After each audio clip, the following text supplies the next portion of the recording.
காணி வீடுகளை இழந்தவர்களுக்கு நிவாரணங்களை வழங்கும் போது பிரச்சினைகளை எவ்வாறு தீர்க்க வேண்டும் என்பது தொடர்பில் ஜனாதிபதி தெளிவுபடுத்தினார்.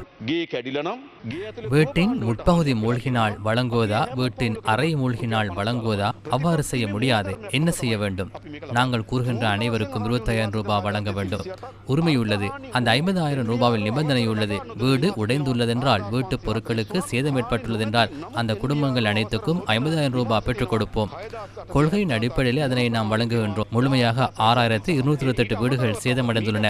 பகுதியளவில் அல்லது NMRO அனுமதி வழங்காத வீடுகள் 4,543 வீடுகள் உள்ளன. சேதமில்லாமல் இருப்பினும் NMRO அனுமதி வழங்காத 6,877 வீடுகள் உள்ளன.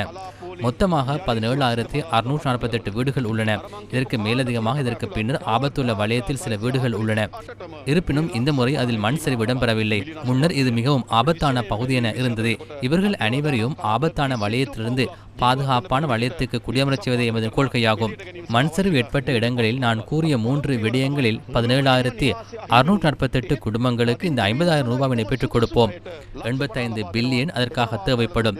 2027ஆம் ஆண்டு ஆபத்தான பகுதியிலிருந்து சரியான வசதிகளை செய்து கொடுத்த பின்னர் எந்த ஒரு குடும்பமும் வசிக்க முடியாது என்ற வகையில் சட்டத்தை நிறைவேற்றுவோம். எமது முதலாவது படிமுறையாக முற்றாக வீடுகளை இழந்திருப்பினும் வசிப்பதற்கான தகுதியான காணிகளுக்கு 50 லட்சம் ரூபாய் பெற்றுக் கொடுப்போம். அந்த பட்டியலில் 2,000 பேர் உள்ளதாக அறிக்கையிடப்பட்டுள்ளது. அந்த 2,000 பேரையும் விரைவாக தற்காலிக இடங்களிலிருந்து அகற்ற முடியும். முதலாவதாக இந்த 17,648 குடும்பங்களுக்கு வீட்டு வாடகைக்காக 25,000 ரூபாவினை வழங்குவோம்.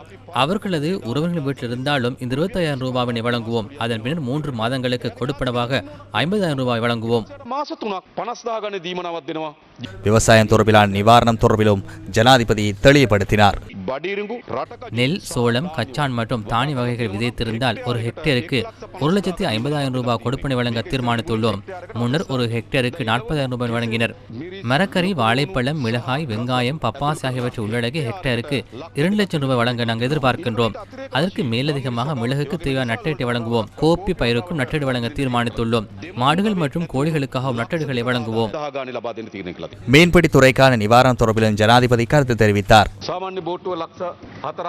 அடுத்ததாக மீன்பிடித்துறை சாதாரணமாக ஒரு படகுக்கு 4,5 லட்சம் 5 லட்சம் ஆகும். காப்புறுதியில் அவருக்கு 2 லட்சம் கிடைத்தால் அதனை சீனோ நிறுவனத்துக்கு கூறினால் அவர்கள் மிகுதியை போட்டு 5 லட்சம் பெறுமதியான படகினை பெற்றுக் கொடுப்பார்கள். விலைகளை இழந்த அனைவருக்கும் 5 தொகுதிகளை வழங்குவோம். 1 லட்சம் பெறுமதியான வவுச்சர் வழங்குவோம். தோணி இல்லாமல் போயிருந்தால் 1 லட்சம் ரூபாய் வழங்குவோம். மீனவர்களின் விலைகள் சேதமடைந்திருந்தால் ஒரு விலைக்கு 15,000 ரூபாய் அடிப்படையில் 70,000 ரூபாய் வழங்குவோம்.